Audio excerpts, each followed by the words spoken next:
Repercussão Geral. Estamos de volta com Repercussão Geral. Você pode acompanhar e ouvir novamente o nosso programa pela internet no www.radiojustiça.jus.br e pode participar ainda pelo twitter.com/radiojustiça. O Supremo Tribunal Federal decidiu recentemente que livros eletrônicos, assim como os livros impressos em papel, jornais e revistas, têm o direito à imunidade tributária. A medida alcança ainda os seus suportes utilizados para leitura, como CD, pendrive e readers, que também não devem ser onerados com impostos. O recurso extraordinário 330.817 foi apresentado pelo Estado do Rio de Janeiro contra uma decisão do Tribunal de Justiça Fluminense que reconheceu a imunidade tributária da Enciclopédia Jurídica Soibelman em sua forma eletrônica no mandado de segurança preventivo que foi apresentado pelo advogado Félix Soibelman. E justamente com ele, Dr. Félix Soibelman, que é especialista em direito civil, que vamos conversar agora. Dr. Félix, muito obrigado por atender à Rádio Justiça. É um prazer e uma honra estar aqui na Rádio Justiça e dividir com os ouvintes essa experiência. Dr. Félix, conte então para nós como foi todo esse processo para chegar até a decisão do Supremo recente.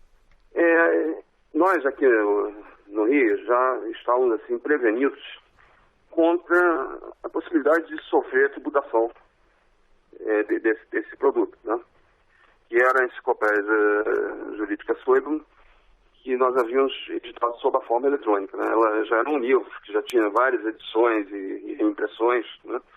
Um livro grande, que já tinha elogios de grandes juristas, como Miguel Aliaga, o próprio Gigandra, e vários outros. Quer dizer, era uma obra consagrada, e nós fizemos a versão eletrônica.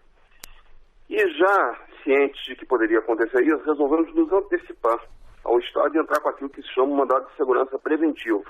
Ou seja, ante a iminência de lesão de um direito líquido e certo, nós preferimos já solicitar a tutela a tutela judicial, né, a apreciação disso, antes mesmo que houvesse qualquer auto de infração, qualquer tributação que julgávamos indevida. E por quê? Porque entendíamos justamente o que acabou o STF finalmente reconhecendo, né, que há uma prevalência do conteúdo, da finalidade, né, e não da forma, né? Ou seja, do livro. Nós temos obras de Platão que podem estar escritas, até esculpidas em pedra, podem estar em qualquer lugar, elas continuarão sendo a obra de Platão, assim designadas pelo seu conteúdo. E o livro é o maior veículo de difusão cultural que existe, né? Isso aí é uma coisa que parece não ter nenhuma dúvida, não tem nenhuma dúvida disso. Então nós resolvemos entrar com esse mandado de segurança, e foi reconhecido em primeira instância. Houve o recurso, que era chamado recurso de ofício, na época, o juiz é obrigado a mandar para a segunda instância, quando tem alguma decisão contra a Fazenda. E lá ganhamos também na segunda instância, e a Fazenda recorreu ao fez um recurso extraordinário. E, em princípio, esse recurso estava sendo provido monocraticamente, ou seja, com decisão unipessoal, pelo ministro Dias Toffoli. Mas aí, quando houve essa decisão, eu achei que isso era uma coisa assim, inaceitável, dada a dimensão evolutiva que tinham agora as obras, com todo o incremento da informática, com toda a revolução eletrônica, como eu disse, né, que estava acontecendo, e que o STF devia acordar com essa questão. E eu entrei então com um embargo declaratório. Foi aí que o ministro Dias Toffoli voltou atrás do seu ponto de vista, entendeu que era um caso de repercussão geral, ou seja, algo que transcende os interesses apenas das partes e tem um reflexo para todo o Brasil, né, para todo o país. Levou isso à votação, né, ao plenário chamado plenário eletrônico sobre a decisão sobre a repercussão geral, foi reconhecido. E isso tudo que eu estou falando parece assim, eu falando uma coisa muito rápida, né? Sim. Mas teve um percurso que durou desde a final da década de 90 que foi feito o mandado de segurança, e agora em 2017 finalmente foi julgado.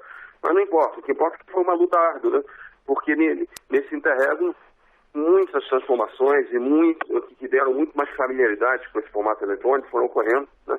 Até os livros do STF, tem o STF e o Supremo, a Constituição e o Supremo, que é uma edição eletrônica do próprio STF, né? E tudo, hoje em dia, até os acórdãos, o processo eletrônico, e proliferam cada vez mais as obras que antes você só conseguiria num sebo ou na livraria, você agora consegue tudo pela internet. Então isso aí foi se sedimentando até que o STF ele se dobrou a essa realidade, né? Foi uma sensibilidade dos ministros que realmente é de grande aplauso, né? Entenderam que o texto da Constituição ele tem uma dinâmica, social também, né? Uma dinâmica evolutiva, né? Teleológica, né? Ou seja, que se vê a lei pela finalidade dela. A imunidade tributária, que o senhor, né, foi cedida agora também para a edição digital, o livro eletrônico, ela representaria quanto, assim, além do custo já do próprio material? Olha, o que eu posso dizer para você é o seguinte: quando nós tínhamos tributação sobre produtos, onde incide o ICMS, nós temos aí algo que vai a 18%. Por exemplo, a alíquota do estado do Rio de Janeiro, por exemplo, não sei dos outros estados, mas a alíquota do Rio de Janeiro estava na época, e creio que ainda está mais ou menos, algo entre 17% e 18% do produto. Isso é apenas um dos impostos, né, que uma empresa sofre. Muito bem. Nessa época, né, isso seria exatamente esse percentual. Por quê? Porque quando você vende o livro, qual é o principal produto que está sendo vendido? A informação, a transmissão cultural. Com isso, você diria que o que vale o papel que está naquele livro, no caso do livro impresso, ou o CD-ROM, que é muito menos até, o CD hoje em dia, o CD já é quase anacrônico, o CD-ROM, hoje em dia tem pendrive, download e tudo, mas na época que era em CD, na época a enciclopédia era em CD. Seriam custos de, na época eu calculei, era como se fosse R$1, né? R$1. Então, o que acontecia? Pela forma eletrônica, se pagaria 20% sobre o total do preço final. O Estado do Rio de Janeiro, quando deu ganho de causa, quando deu provimento, né, reconhecendo a procedência do pedido do mandado de segurança, naquela época ele entendeu que haveria um imposto a ser cobrado, o ICMS, unicamente sobre o valor do CD-ROM. Então você pegaria 18% de R$1 ou de R$2, quanto fosse no CD, e é muito menos que, por exemplo, você vender naquela época eu me lembro que era 180, um exemplar. Hoje em dia é muito mais barato, uma coisa assim, mas era quando começou. É muito menos oneroso pagar 18% sobre o preço de um CD do que 18% sobre o preço total da obra, né? A imunidade tributária dos livros, ela vem justamente para desinibir a transmissão cultural, a liberdade de informação, de expressão, o direito de informação, e assim facilitar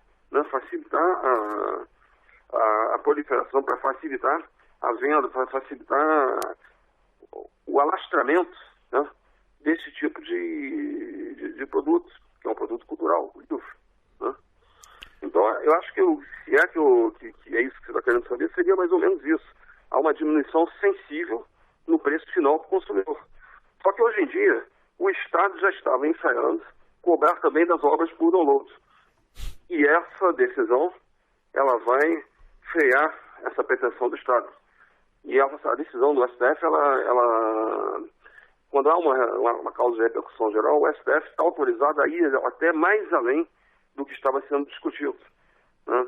Porque eu já me contentaria, por exemplo, que tivesse que pagar só sobre o suporte físico, que na época era o CD-ROM, qual fosse, né? Mas o STF decidiu também que o suporte, onde se fixa a informação, onde se fixa o livro, ele também está imune. E então foi transcendente essa decisão, porque ele decidiu, inclusive, que os e-readers, né, que são aqueles aparelhos que servem unicamente a fazer a leitura, marcação, mudar a fonte do texto, mas não é multifuncional, eles também são abrangidos pela imunidade. Então foi uma decisão bastante transcendental nesse sentido. Essa decisão, no entanto, ela não alcança, então, os tablets têm os aparelhos multifuncionais. Será um próximo obstáculo a ser superado, doutor Félix? Você falou, desculpe te interromper, posso? Pois não. Você falou exatamente o que eu tenho agora como nuclear, né, dentro da minha visão. Por quê? Porque eu entendo diferentemente do STF, nesse caso. Eu entendo que um próximo passo, justamente como você falou, é estender essa imunidade aos smartphones, aos aparelhos multifuncionais. Por quê? Porque apesar de que, é certo, um tablet eu uso para ver um filme, eu uso para escrever uma petição, eu uso para fazer uma série de coisas que são diferentes simplesmente da leitura de um livro, né? Mas eles se encontram no mesmo diapasão de acesso à informação.